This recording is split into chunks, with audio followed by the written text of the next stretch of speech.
inside the world of extreme privacy consultants who, for the right fee, will make you and your personal information very hard to find. You could easily mistake Alec Harris for a spy or an escaped prisoner, given all of the tradecraft he devotes to being unfindable.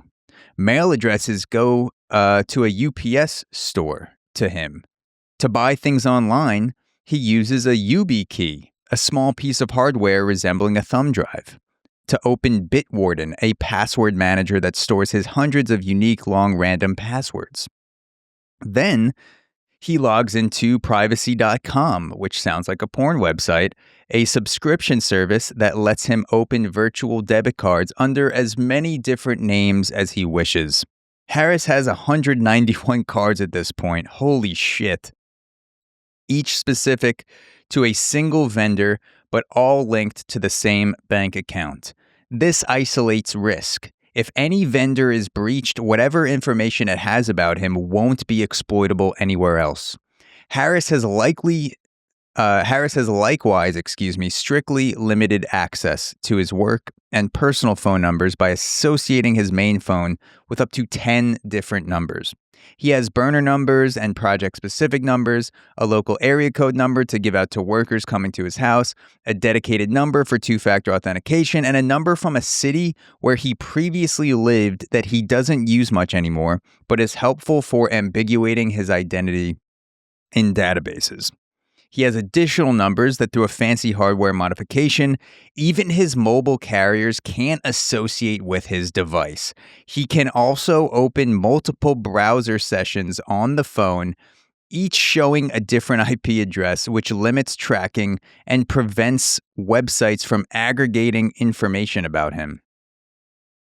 Watching porn must be an absolute chore for this guy. I'm just imagining he logs into his phone and then he has to activate his, fucking like cryptic VPNs and put in his 18 fake passwords just to get into his account to get to Pornhub. And then he watches a video and then an ad pops up and then he, accidentally clicks on it, and like it's 5 seconds loading. And sometimes you accidentally click too early and it brings you to another website. He's like, fuck, I got to start over so it doesn't track me, and is fucking just, you're kind of keeping the stroke going the entire time, just trying to keep yourself going, but you're also opening a VPN while you're not looking at anything sexy. My point is this, I hope this guy doesn't watch porn, because I picture just like getting through everything that he has set up on his phone as security modifications being an absolute nightmare. And by the time you do it, you're like, I'm not even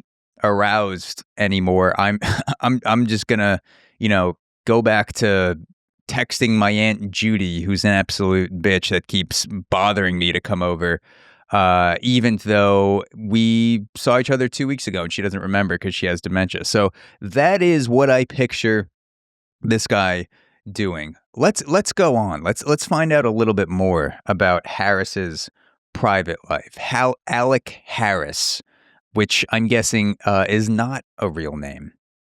In a safe at home, Harris keeps prepaid anonymous debit and gift cards, Google Play, Apple Gift, prepaid SIM cards, phones for use in Europe, a Faraday bag to shield wireless devices from hacks and location tracking, a burner laptop, family passports. He also carries a passport card, a wallet-sized government-issued ID that, unlike a driver's license, doesn't show his address.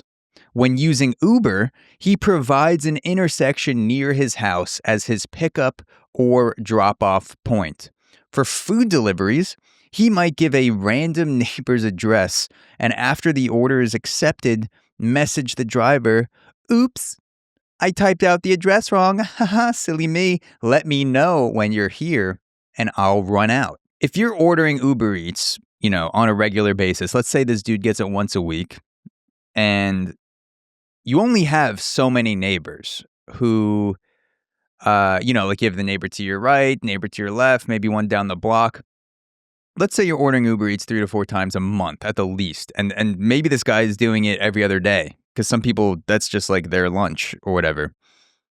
Wouldn't your neighbors eventually be like, hey, dude, stop sending your food to my driveway. This is the third time this week you've had a Grubhub driver pull up to my front door and then you run out of your door like a madman saying, "Oh, it's like just put in your address." And then as someone who is living a super private life, who's, probably lying constantly to your neighbors about what you do, who you are, whatever, you're kind of keeping this whole ruse up. You have to then make up some dumb excuse like, "Oh, sorry, I'm retarded," or, "Oh, sorry, I accidentally typed something and then your address popped up," and it's like, it happens 3 times a week though. So how does that happen? And then you just get caught. So I feel like the better thing to do would be, instead of just sending it to a neighbor's address, drop the pin just on some intersection near your house, or like a corner, like a street corner, and just meet the guy there and then pick it up and walk back to your house. Like, don't send it to someone else's house, because then people are going to ask questions like, "Why are you doing this every other day? This is weird." Hey guys, if you like this clip, there's a lot more waiting for you. Join the Zach Show 2.0 to unlock the full video and audio version of this episode, plus bonus content you won't find anywhere else. Exclusive AMAs, the entire back catalog of premium episodes, and the ability to submit topics and questions for future shows. Subscribe today at thezachshow.supercast.com. I'll see you there.